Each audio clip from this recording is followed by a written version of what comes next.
Group 1 എലമെൻസിനെ കുറിച്ചാണ് നമ്മൾ ഇതുവരെ പറഞ്ഞത്. അടുത്ത് പറയുന്നത് ഗ്രൂപ്പ് 2 എലമെൻറ്റ്സ് ആൽക്കലൈൻ എർത്ത് മെറ്റൽസിനെ കുറിച്ചാണ്. Group 2 elements alkaline earth metals, അതിൽ വരുന്ന members beryllium, magnesium, calcium, strontium, barium, radium, ഇത്രയും എലമെൻറ്റ്സ് ആണ് അതിൽ. Atomic and ionic radius.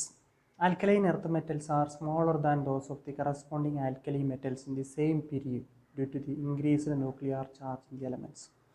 നമുക്കറിയാം, ഒന്നാമത്തെ പീരീഡ് ഗ്രൂപ്പ് കഴിഞ്ഞിട്ടാണ് രണ്ടാമത്തെ group.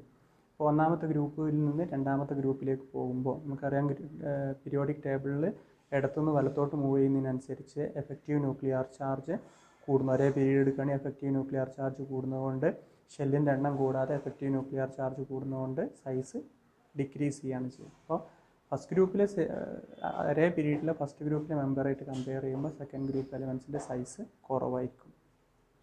Ionisation enthalpy. Have low ionisation enthalpy due to large size of the atom. Size കൂടുതലായതുകൊണ്ട് അതിൻ്റെ അയണൈസേഷൻ എൻതാൽപ്പി കുറവായിരിക്കും. First ionisation enthalpy of alkaline earth metal is higher than those of the corresponding in the group first element. നമുക്കറിയാം, group ഫസ്റ്റിൽ 2s1, 3s1, 4s1 എന്നുള്ള electronic configuration ആണുള്ളത്. എന്നാൽ group 2-ലാവുമ്പോൾ അത് fully ഫിൽഡാണ്. 2s2, 3s2, 4s2, 5s2 എന്നുള്ളതാണ്. അപ്പോൾ അതുകൊണ്ട് തന്നെ ഫസ്റ്റ് അയണൈസേഷൻ എൻതാൽപ്പി കൂടുതലായിരിക്കും, സെക്കൻഡ് അയണൈസേഷൻ എൻതാൽപ്പി കുറവായിരിക്കും. കാരണം എന്താ, സെക്കൻഡ് ഇലക്ട്രോൺ നഷ്ടപ്പെടുമ്പോൾ അത് നോബൽ ഗ്യാസ് കോൺഫിഗറേഷനിലേക്കാണ് പോകുന്നത്. ഗ്രൂപ്പ് 1ൻ്റെ ഫസ്റ്റ് അയണൈസേഷൻ എൻതാൽപ്പി വളരെ കുറയാൻ കാരണം അതിൻ്റെ ഒരു ഇലക്ട്രോൺ നഷ്ടപ്പെട്ട് കഴിഞ്ഞാൽ അത് നോബൽ ഗ്യാസ് കോൺഫിഗറേഷനിലേക്ക് പോകുന്നത് കൊണ്ടാണ്. അതുകൊണ്ട് തന്നെ ഫസ്റ്റ് ഗ്രൂപ്പ് എലമെൻറ്റും സെക്കൻഡ് ഗ്രൂപ്പ് എലമെൻറ്റും കമ്പയർ ചെയ്യുമ്പോൾ, ഒരേ പീരീഡിലെ എലമെൻറ്റ്സ് കമ്പയർ ചെയ്യുമ്പോൾ ionisation enthalpy, first ionisation enthalpy first ഗ്രൂപ്പിലെ മെമ്പറേക്കാളും കൂടുതലായിരിക്കും സെക്കൻഡ് ഗ്രൂപ്പിലെ members. Hydration enthalpy. The hydration enthalpies of alkaline earth metal ions are larger than those of the alkali metal ions. Alkali metal അയോൺസിനേക്കാളും hydration enthalpy കൂടുതലായിരിക്കും group 2 elements. The hydration enthalpy of alkaline earth metal ion decreases with the increasing ionic size. അപ്പോൾ hydration enthalpy atomic size increase ചെയ്യുന്നതിനനുസരിച്ച് decrease ചെയ്യുന്നതുകൊണ്ട്, atomic size increase ചെയ്യുന്നതുകൊണ്ട് എന്നനുസരിച്ച് decrease ചെയ്യും. അതുകൊണ്ട് ഗ്രൂപ്പിൽ താഴോട്ട് പോരുമ്പോൾ അറ്റോമിക് സൈസ് ഇൻക്രീസ് ചെയ്യുന്നതുകൊണ്ട് ഹൈഡ്രേഷൻ എൻതാൽപ്പി കുറഞ്ഞു വരും. എന്നാൽ നേരെ ഫസ്റ്റ് ഗ്രൂപ്പും സെക്കൻഡ് ഗ്രൂപ്പും നോക്കുമ്പോൾ ഫസ്റ്റ് ഗ്രൂപ്പിനേക്കാളും സൈസ് കുറവാണ് സെക്കൻഡ് ഗ്രൂപ്പിന്. അതുകൊണ്ട് ഹൈഡ്രേഷൻ എൻതാൽപ്പി ഇൻക്രീസ് ചെയ്യാണ് ചെയ്യും. Physical properties. സെക്കൻഡ് ഗ്രൂപ്പ് എലമെൻസിൻ്റെ physical properties. The melting and boiling point of alkaline earth metals are higher than the corresponding alkali metal due to smaller size. Size first ഗ്രൂപ്പിൽ നിന്ന് second ഗ്രൂപ്പിലേക്ക് വരുമ്പോൾ size കുറയുന്നു നമ്മൾ പറഞ്ഞു. ആ സൈസ് കുറയുന്നത് കൊണ്ട് ബോയിലിംഗ് പോയിൻറ്റും മെൽറ്റിംഗ് പോയിൻറ്റും ഫസ്റ്റ് ഗ്രൂപ്പ് എലമെൻറ്റിനേക്കാളും കൂടുതലായിരിക്കും സെക്കൻഡ് ഗ്രൂപ്പ് എലമെൻറ്റ്സിന്. Calcium, strontium, barium impart characteristic brick red, crimson and apple green colours respectively. നേരത്തെ പറഞ്ഞതുപോലെ തന്നെ നമ്മൾ ഓക്സിഡൈസിങ് ഫ്ലെയിമിൽ ഇത് കൊണ്ടുവരികയാണെങ്കിൽ കാൽഷ്യം, സ്ട്രോൺഷ്യം, ബേരിയം ഒക്കെ കളറുകൾ കാണിക്കും, ഡിഫറെൻ്റ് ആയിട്ടുള്ള കളറുകൾ കാണിക്കും. അതുകൊണ്ട് നമുക്ക് ഫ്ലെയിം ടെസ്റ്റിൽ ഉപയോഗിച്ച് ഈ എലമെൻസിനെ നമുക്ക് ഐഡൻറ്റിഫൈ ചെയ്യാൻ പറ്റും, അല്ലെങ്കിൽ അയോൺസിനെ ഐഡൻറ്റിഫൈ ചെയ്യാൻ പറ്റും. Beryllium and magnesium do not impart any color to the flame due to the electrons in the beryllium and magnesium are too strongly bound to get excited by flame. അതിൽ പരീക്ഷയ്ക്ക് ചോദിക്കുന്നതാണ്, ബെറിലിയവും മാഗ്നീഷ്യവും ഫ്ലെയിംസിന് colour impart ചെയ്യൂല. അതിനുള്ള കാരണം ആ വാലൻസ് ഷെല്ലിലുള്ള ഇലക്ട്രോണിനെ ഈ ബെറിലിയവും മാഗ്നീഷ്യവും ടൈറ്റായിട്ട് ഹോൾഡ് ചെയ്യുന്നതുകൊണ്ട് അത് ഫ്ലെയിമിൽ നിന്നുള്ള എനർജി അബ്സോർബ് ചെയ്ത് എക്സൈറ്റഡ് സ്റ്റേറ്റിലേക്ക് ജമ്പ് ചെയ്യാൻ സാധിക്കാത്തതുകൊണ്ടാണ്. Chemical properties. കെമിക്കൽ പ്രോപ്പർട്ടീസിൽ നമ്മൾ നേരത്തെ പറഞ്ഞ പോലെ 6 കാര്യങ്ങളായിട്ടാണ് ഫസ്റ്റ് ഗ്രൂപ്പ് പറഞ്ഞ അതേപോലെ തന്നെ reactivity with air, reactivity towards water, reactivity with hydrogen, reactivity with halogen, reducing nature with liquid ammonia solution. ഇത്രയും 6 മേഖലകളിലായിട്ടാണ് നമ്മളത് ഡിസ്കസ് ചെയ്യുന്നത്. Reactivity towards air and water. Beryllium and magnesium are kinetically inert to oxygen and water due to the formation because of the formation of an oxide film on their surface. ബെറിലിയവും മാഗ്നീഷ്യവും kinetically ഇനേർട്ടാണ് ഓക്സിജനുമായിട്ടും വാട്ടറുമായിട്ടും. അതിനുള്ള കാരണം അത് ഒരു oxide film സർഫസിൽ ഫോം ചെയ്യുന്നതുകൊണ്ട് further reaction possible അല്ലാത്തതുകൊണ്ടാണ്.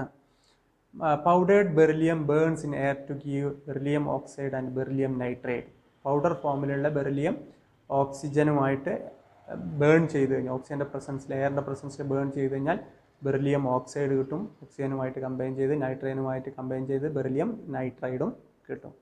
Magnesium burns to give magnesium oxide and magnesium nitride. Magnesium എയറിൽ കത്തുകയാണെങ്കിൽ നമുക്ക് മെഗ്നീഷ്യം ഓക്സൈഡ് കിട്ടും, അതോടൊപ്പം തന്നെ മെഗ്നീഷ്യം നൈട്രൈഡും കിട്ടും. റിയാക്ടിവിറ്റി ടുവേർഡ്സ് ഡൈഹൈഡ്രജൻ അല്ലെങ്കിൽ reactivity towards hydrogen. Except beryllium combines with hydrogen upon heating form metal hydride.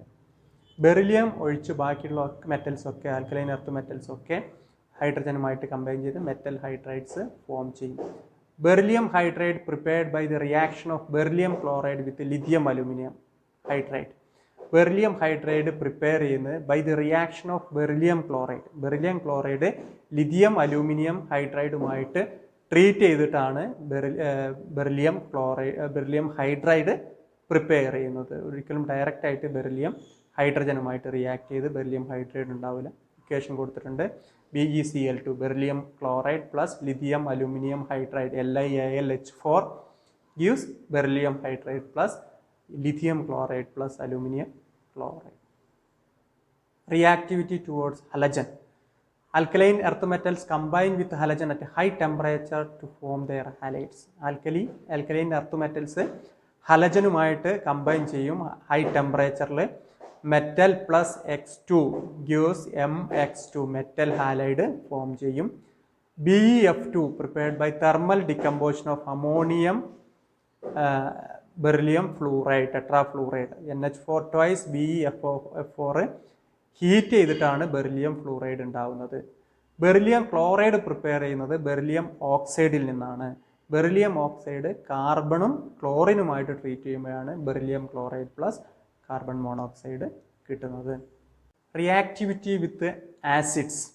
എല്ലാ മെറ്റൽസും ആസിഡ്സുമായിട്ട് റിയാക്ട് ചെയ്ത് കഴിഞ്ഞാൽ മെറ്റൽ ഹാലൈഡ് അല്ലെങ്കിൽ മെറ്റൽ സൾഫേറ്റ് പോലെയുള്ള സാൾട്ട് പ്ലസ് ഹൈഡ്രജൻ ആണ് കിട്ടുക. Alkaline earth metal reacts with acids liberating dihydrogen. Example M plus 2HCl gives MCl2 plus H2. Reducing nature. Alkaline metals are strong reducing agents. It is less than that of the corresponding alkali metals. Alkali മെറ്റൽസിനേക്കാളും കുറവാണ് reducing character, എന്നാലും strong reducing agents ആണ്. Beryllium has strong reducing nature. ബെറിലിയത്തിന് strong ആയിട്ടുള്ള reducing nature ഉണ്ട്. അതിൻ്റെ reason it is due to the large hydration energy associated with small size of Be2+ ion and large value of atomisation enthalpy. രണ്ട് കാര്യങ്ങളാണ്. Large hydration enthalpy, smaller size ഉള്ളത് കൊണ്ട് larger hydration enthalpy ആണ്. Hydration energy, hydration എൻതാൽപ്പിയാണ് Be2+നുള്ളത്. അതേപോലെ തന്നെ high atomisation enthalpy ഉള്ളത് കൊണ്ടാണ് ബെറിലിയം സ്ട്രോങ് റെഡ്യൂസിങ് നേച്ചർ കാണിക്കുന്നത്. Reaction with solution in liquid ammonia. Alkaline earth metal dissolve in liquid ammonia to give deep blue black solution. നേരത്തെ നമ്മൾ first group elements deep blue കളറാണ്, ഇവിടെ deep blue black സൊല്യൂഷനാണ് നമുക്ക് കിട്ടുക. അതിനുള്ള reason ആ blue colour കിട്ടാനുള്ള കാരണം it is due to the presence of ammoniated electron. നേരത്തെ പറഞ്ഞ അതേ കാര്യം തന്നെയാണ്. യൂസസ്. ബെറിലിയത്തിൻ്റെ യൂസസ് ആണ്. കോപ്പർ ബെറിലിയം അലോയ്സ് ഉണ്ടാക്കാൻ വേണ്ടി ഉപയോഗിക്കുന്നു. അതേപോലെ ഹൈ സ്ട്രെങ്ത്തുള്ള സ്പ്രിങ് ഉണ്ടാക്കാൻ വേണ്ടി ബെറിലിയം ഉപയോഗിക്കുന്നു. അതേപോലെ എക്സ്റേ മെഷീൻസിൻ്റെ, എക്സ്റേ ട്യൂബുകളുടെ വിൻഡോസ് ഉണ്ടാക്കാൻ വേണ്ടി യൂസ് ചെയ്യുന്നു. മെഗ്നീഷ്യം യൂസ് ചെയ്യുന്നത് magnesium aluminium is used as for aircraft construction. അതേപോലെ magnesium powder, flash powders and bulb and incendiary bombs and signals. നല്ല ലൈറ്റിൽ കത്തുന്നതുകൊണ്ട്, നല്ല പ്രകാശത്തോടുകൂടി കത്തുന്നതിനാൽ ഇൻസെൻഡിയറി ബോംബ്സും അതേപോലെ സിഗ്നൽസിനൊക്കെ യൂസ് ചെയ്യുന്നു. Milk of magnesia as antacid. Gelusil പോലെയുള്ള മിൽക്ക് ഓഫ് മെഗ്നീഷ്യ അൻറ്റാസിഡായിട്ട് യൂസ് ചെയ്യുന്നു. Magnesium carbonate is an ingredient in the tooth paste. Magnesium carbonate tooth പേസ്റ്റിലെ ഒരു ഇൻഗ്രീഡിയൻ്റ് ആണ്. Calcium extraction of metals from oxides. നമുക്കറിയാം ഇരുമ്പിൻ്റെ ഹേമറ്റൈറ്റിൽ നിന്ന് അയൺ എക്സ്ട്രാക്ട് ചെയ്യുന്നതിലൊക്കെ കാൽസ്യം ഓക്സൈഡാണ് നമ്മൾ യൂസ് ചെയ്യുന്നത്. റേഡിയം, ക്യാൻസർ റേഡിയോ തെറാപ്പിയിലൊക്കെ ടിഷ്യൂസ് കരിച്ചു കളയാൻ വേണ്ടിയിട്ട് റേഡിയത്തിൻ്റെ റേഡിയോ ആക്ടിവിറ്റിയും യൂസ് ചെയ്യും. Compounds of alkaline earth metals, oxides and hydroxides. ഓക്സൈഡ്സും hydroxides burn in oxygen to form monoxide. Alkaline earth metals ഓക്സിജൻ്റെ പ്രസൻസിൽ ബേൺ ചെയ്ത് കഴിഞ്ഞാൽ മോണോക്സൈഡ് ഫോം ചെയ്യും. Beryllium oxide is covalent in nature and amphoteric oxides of other elements are ionics. Beryllium oxide മാത്രമാണ് കൊവാലൻ്റിലുള്ളത്, ബാക്കിയുള്ളതൊക്കെ ionic oxides ആണ്. Beryllium oxide reacts with water to form sparingly soluble hydroxide. Beryllium oxide വാട്ടറിൽ dissolve ചെയ്ത് കഴിഞ്ഞാൽ sparingly soluble ആയിട്ടുള്ള ഹൈഡ്രോക്സൈഡാണ് form ചെയ്യുക. Solubility, thermal and basic character of these hydroxide increases with increasing atomic number. ഹൈഡ്രോക്സൈഡിൻ്റെ solubility, thermal and basic character ഇത് atomic number increase ചെയ്യുന്നതിനനുസരിച്ച് increase ചെയ്യും. Magnesium to barium. Beryllium hydroxide is amphoteric in nature. Means beryllium hydroxide alkaline നേച്ചറും കാണിക്കും, basic നേച്ചറും കാണിക്കും, acidic നേച്ചറും കാണിക്കും.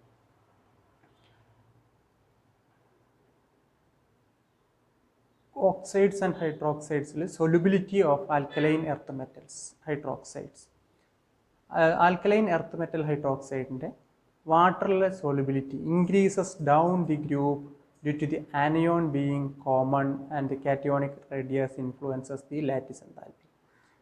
Anion same ആണെങ്കിലും OH minus same ആണെങ്കിലും കാറ്റയോണിൻ്റെ സൈസ് റേഡിയസ് ലാറ്റിസ് എൻതാൽപ്പിയെ ഇൻഫ്ലുവൻസ് ചെയ്യുന്നതുകൊണ്ടാണ് വാട്ടറിലുള്ള സോളിബിലിറ്റി ഇൻക്രീസ് ചെയ്യുന്നത്. With lattice enthalpy decrease more than the hydration enthalpy with increasing ionic size. The solubility of alkaline earth metal carbonates. Alkaline metal earth metal carbonates, sulfates ഒക്കെ വാട്ടറിലെ solubility decreases the down the ഗ്രൂപ്പിൽ താഴോട്ട് പോകുന്നതിനനുസരിച്ച് decrease ചെയ്യും. Due to the size of anion is much larger compared to the cation. ആനയോണിൻ്റെ size കാറ്റയോണുമായിട്ട് compare ചെയ്യുമ്പോൾ വളരെ കൂടുതലായതുകൊണ്ടാണ് സോളിബിലിറ്റി കാർബണേറ്റ്സിൻ്റെയും സൾഫേറ്റ്സിൻ്റെയും ഒക്കെ സോളിബിലിറ്റി കുറയാനുള്ള കാരണം. The lattice enthalpy will remains almost constant within a particular group since the hydration enthalpy decreases down the group, solubility will decrease. ഇവിടെ hydration enthalpy decrease ചെയ്യുന്നതിനനുസരിച്ച് ഗ്രൂപ്പിൽ താഴോട്ട് പോകുമ്പോൾ ഹൈഡ്രേഷൻ എൻതാൽപ്പി ഡിക്രീസ് ചെയ്യുന്നതിനനുസരിച്ച് സൊല്യൂബിലിറ്റിയും ഡിക്രീസ് ചെയ്യും. ഹാലൈഡ്സ് ആണ് അടുത്ത compounds. Beryllium halide is covalent and other halides are ionic. Beryllium halide മാത്രമാണ് കൊവാലൻ ക്യാരക്ടർ കാണിക്കുന്നത്, ബാക്കിയുള്ളതൊക്കെ അയോണിക് ആണ്. Beryllium chloride has chain structure. BeCl2 chain structure ആണുള്ളത്. Tendency to form halide hydrate gradually decreases down the ഗ്രൂപ്പിൽ താഴോട്ട് പോകുന്നതിനനുസരിച്ച് halide hydrate ഉണ്ടാവാനുള്ള tendency കുറഞ്ഞു വരും. The fluorides are less soluble than chlorides due to their high lattice enthalpy അല്ലെങ്കിൽ lattice energy. ക്ലോറൈഡ്സിനേക്കാളും less soluble ആണ്. അതിനുള്ള കാരണം അതിൻ്റെ ലാറ്റിസ് എൻതാൽപ്പിയിലുള്ള ഡിഫറൻസ് ആണ്. നമുക്ക് അവിടെ കാണിച്ചിട്ടുള്ളത് ബെറിലിയം ക്ലോറൈഡിൻ്റെ BeCl2 സ്ട്രക്ചറാണ്. അത് നമ്മൾ പറഞ്ഞു. Beryllium chloride has chain structure. ആ ചെയിൻ സ്ട്രക്ചറാണ് ഇവിടെ കാണിച്ചിട്ടുള്ളത്. അപ്പോൾ ഒരു ബെറിലിയത്തിൻ്റെ 2 ക്ലോറിനുമായിട്ടാണ് ബോണ്ട് ഫോം ചെയ്ത്, ബാക്കിയുള്ളത് വെർച്വൽ ബോണ്ടുകളായിട്ടാണ് എക്സിസ്റ്റ് ചെയ്യുക, അല്ലെങ്കിൽ ബനാന ബോണ്ട് എന്നൊക്കെയാണ് അതിന് പറയാം. Salts of oxo acids. Oxo acid എന്താണെന്ന് നമ്മൾ പറഞ്ഞു, ഓക്സിജൻ കണ്ടെയ്നിങ് ആസിഡ്സ് ആണ്. എന്ന example carbonates of alkaline earth metals are insoluble in water. അതായത് ഓക്സോ ആസിഡുമായിട്ട് ചേർന്നുണ്ടാകുന്ന സാൾട്ടാണ് carbonates of alkaline earth metals are insoluble in water. Carbonates insoluble ആണ്. കാൽസ്യം കാർബണേറ്റ്, മാഗ്നീഷ്യം കാർബണേറ്റ് ഒക്കെ വാട്ടറിൽ ഇൻസോളിബിൾ ആണ്. Carbonates can be precipitated by addition of sodium or ammonium carbonate solution to a solution of soluble salt of these metals. ഈ സാൾട്ടിൻ്റെ soluble സാൾട്ടിലേക്ക് ammonium കാർബണേറ്റോ sodium കാർബണേറ്റോ add ചെയ്ത് കഴിഞ്ഞാൽ alkaline earth metal carbonates precipitate ചെയ്യാൻ പറ്റും. Carbonates get decomposed on heating to give metal oxide and carbon dioxide. Calcium carbonate heat ചെയ്യുകയാണെങ്കിൽ നമുക്ക് calcium ഓക്സൈഡും carbon ഡൈ ഓക്സൈഡും കിട്ടും. അപ്പോൾ കാർബണേറ്റ്സ് ഹീറ്റ് ചെയ്ത് കഴിഞ്ഞാൽ ഡികമ്പോസ് ചെയ്യുന്നു, അപ്പോൾ അതിൻ്റെ ഓക്സൈഡ്സ് കിട്ടുന്നു, കാർബൺ ഡൈ ഓക്സൈഡും കിട്ടുന്നു. Thermal stability of carbonate increases with increase in cationic size. Cationic size increase ചെയ്യുന്നതിനനുസരിച്ച്, ഗ്രൂപ്പിൽ താഴോട്ട് പോകുന്നതിനനുസരിച്ച് തെർമൽ സ്റ്റെബിലിറ്റി, കാർബണേറ്റിൻ്റെ തെർമൽ സ്റ്റെബിലിറ്റി ഇൻക്രീസ് ചെയ്യുന്നു. Beryllium carbonate is unstable, so kept in carbon dioxide atmosphere. Beryllium carbonate unstable ആണ്, അതുകൊണ്ട് തന്നെ carbon dye ഓക്സൈഡിൻ്റെ അറ്റ്മോസ്ഫിയറിലാണ് അത് സൂക്ഷിച്ച് വെക്കുന്നത്. അടുത്ത സാൾട്ട്സ് ഓഫ് ഓക്സോ ആസിഡ്സിൽ വരുന്നതാണ് sulfates. Sulfates are white solids and stable to heat. Second group എലമെൻസിൻ്റെ സൾഫേറ്റ്സ് ഒക്കെ വൈറ്റ് സോളിഡ്സ് ആണ്, ടെമ്പറേച്ചറിൽ ഹൈ ടെമ്പറേച്ചറിൽ വരെ സ്റ്റേബിൾ ആണ്. Beryllium sulfate and magnesium sulfate are readily soluble in water because of the greater enthalpies of hydration of beryllium ion and magnesium ions overcome the lattice enthalpy factor. അതിൽ തന്നെ beryllium സൾഫേറ്റും magnesium സൾഫേറ്റും വാട്ടറിൽ soluble ആണ്. പരീക്ഷയ്ക്ക് ചോദിക്കും എന്തുകൊണ്ടാണ് beryllium സൾഫേറ്റും magnesium സൾഫേറ്റും വാട്ടറിൽ soluble ആവാനുള്ള കാരണം. Reason is the greater enthalpies of hydration. Be2+ അയോണിൻ്റെയും Mg2+ അയോണിൻ്റെയും ഹയർ എൻതാൽപ്പീസ് ഓഫ് ഹൈഡ്രേഷൻ ഉള്ളതുകൊണ്ടാണ് അത് വാട്ടറിൽ ഡിസോൾവ് ചെയ്യാനുള്ള കാരണം. സാൾട്ട്സ് ഓഫ് ഓക്സോ ആസിഡ്സിൽ nitrates. Nitrates are prepared by dissolving carbonates in dilute nitric acid. Carbonates dilute nitric ആസിഡിൽ dissolve ചെയ്തിട്ടാണ് നൈട്രേറ്റ്സ് പ്രിപ്പയർ ചെയ്യുന്നത്. All the nitrates decompose on heating to give oxides. എല്ലാ നൈട്രേറ്റ്സും ഹീറ്റ് ചെയ്ത് കഴിഞ്ഞാൽ നമുക്ക് അതിൻ്റെ ഓക്സൈഡ്സ് കിട്ടും. കൊടുത്തിട്ടുണ്ട് MnO3 twice gives metal oxide MO+, NO2+, O2. അപ്പോൾ നൈട്രേറ്റ്സ് ഡികമ്പോസ് ചെയ്യും ഹയർ ടെമ്പറേച്ചറിൽ, എന്നിട്ട് മെറ്റൽ ഓക്സൈഡായിട്ട് മാറും. Anomalous properties of beryllium. നമ്മൾ പറഞ്ഞു ഓരോ ഗ്രൂപ്പിലെയും ഫസ്റ്റ് മെമ്പർ അനോമലസ് പ്രോപ്പർട്ടി കാണിക്കുന്നു. അതുപോലെ ബെറിലിയം സെക്കൻഡ് ഗ്രൂപ്പിലെ ഫസ്റ്റ് മെമ്പർ ആയിട്ടുള്ള ബെറിലിയം അനോമലസ് പ്രോപ്പർട്ടി കാണിക്കുന്നു. Forms compounds with covalent and are easily hydrolysed due to small size and ionisation enthalpy. ബെറിലിയത്തിൻ്റെ കോമ്പൗണ്ട്സ് കോവാലൻ്റ് ആണ്, പെട്ടെന്ന് ഹൈഡ്രോളൈസ് ചെയ്യപ്പെടും. അതിനുള്ള കാരണം ഹൈ അയണൈസേഷൻ എൻതാൽപ്പിയും സ്മോളർ സൈസുമാണ്. Does not exhibit coordination number more than 4. Valency അല്ലെങ്കിൽ കോർഡിനേഷൻ നമ്പർ 4ൻ്റെ മുകളിൽ ബെറിലിയം കാണിക്കൂല. അതിനുള്ള കാരണം 2s-ഉം 2p-യും മാത്രമേ അവൈലബിൾ ആയിട്ടുള്ളൂ. 4 orbitals 2s and 2p are available in the valence shell. Oxide and hydroxides are amphoteric in nature. ഓക്സൈഡ്സും ഹൈഡ്രോക്സൈഡ്സും amphoteric നേച്ചറിലാണ് ഉള്ളത് ബെറിലിയത്തിൻ്റെ. ഓക്കെ, അടുത്തത് diagonal relationship between beryllium and aluminium. പരീക്ഷയ്ക്ക് ചോദിക്കുന്നതാണ്, മൂന്നാമത്തെ ചാപ്റ്ററിൽ നമ്മൾ പഠിച്ചതുമാണ്. ഡയഗണൽ റിലേഷൻഷിപ്പ് എന്തൊക്കെയാണ്? Charge to radius ratio of beryllium and aluminium ion are same. Aluminium Al3+ൻ്റെയും Be2+ൻ്റെയും charge to radius ratio same ആണ്. Both are not attacked by acid due to formation of oxide film on the surface. സർഫസിൽ oxide film form ചെയ്യുന്നതുകൊണ്ട് acids അതിൽ react ചെയ്യൂല. Oxides of both dissolve in excess alkali to give beryllate and aluminate ion. ബെറിലിയത്തിൻ്റെയും അലൂമിനിയത്തിൻ്റെയും oxides ആൽക്കലിയിൽ excess ആൽക്കലിയിൽ dissolve ചെയ്ത് കഴിഞ്ഞാൽ ബെറിലേറ്റ് അയോണും അലൂമിനേറ്റ് അയോണുമാണ് കിട്ടുന്നത്. Chlorides of both have chloride bridged chloride structure in vapour phase. They are used as Friedel Crafts catalyst. Beryllium ക്ലോറൈഡും അലൂമിനിയം ക്ലോറൈഡും ഒക്കെ അതിന് ബ്രിഡ്ജഡ് ക്ലോറൈഡ് സ്ട്രക്ചറാണുള്ളത്. അത് ഫ്രീഡൽ ക്രാഫ്റ്റ് കാറ്റലിസ്റ്റ് ആയിട്ട് യൂസ് ചെയ്യുന്നു. Both have strong tendency to form complex. രണ്ടിനും strong tendency to form കോംപ്ലക്സുകൾ form ചെയ്യാനുള്ള ടെൻഡൻസി വളരെ കൂടുതലാണ്. ഇത്രയാണ് diagonal relationship between beryllium and aluminium. Important compounds of calcium. Second ഗ്രൂപ്പിലെ എലമെൻ്റ് ആയിട്ടുള്ള കാൽസ്യത്തിൻ്റെ ഇമ്പോർട്ടൻറ്റ് കോമ്പൗണ്ട്സ് ആണ് അടുത്ത് ഡിസ്കസ് ചെയ്യുന്നത്. Calcium oxide CaO, calcium oxide, അതിന് മറ്റൊരു പേര് ക്യുക്ക് ലൈം എന്നാണ് കോമൺ ലൈമിൽ അറിയപ്പെടുക. അത് നിർബന്ധമായിട്ട് നമ്മൾ പഠിച്ചു വെക്കണം. കാരണം അത് പരീക്ഷയ്ക്ക് മാച്ച് ദി ഫോളോയിങ്ങിൽ ചോദിക്കുന്നതാണ്. Washing soda, baking soda, quick lime ഒക്കെ അതിൽ ചോദിക്കുന്നതാണ്. സോഡ ആഷ്, കോസ്റ്റിക് സോഡ ഒക്കെ. അപ്പോൾ കാൽസ്യം ഓക്സൈഡ് ക്യുക്ക് ലൈം എന്നുള്ള പേരിലാണ് അത് അറിയപ്പെടുന്നത്. Preparation prepared by heating limestone calcium carbonate in a rotary kiln at 1070 to 1270 kelvin. Higher ടെമ്പറേച്ചറിൽ കാൽസ്യം കാർബണേറ്റ് റോട്ടറി ക്ലീനിൽ ഹീറ്റ് ചെയ്ത് കഴിഞ്ഞാൽ നമുക്ക് കാൽസ്യം ഓക്സൈഡും കാർബൺ ഡൈ ഓക്സൈഡും കിട്ടും. പ്രോപ്പർട്ടീസ് വൈറ്റ് അമോർഫസ് സോളിഡ്സ് ആണ്. It absorb moisture and carbon dioxide from atmosphere. അറ്റ്മോസ്ഫിയറിൽ കാർബൺ ഡൈ ഓക്സൈഡിനെ അബ്സോർബ് ചെയ്യും, അതേപോലെ മോയ്സ്ചർ അബ്സോർബ് ചെയ്യും.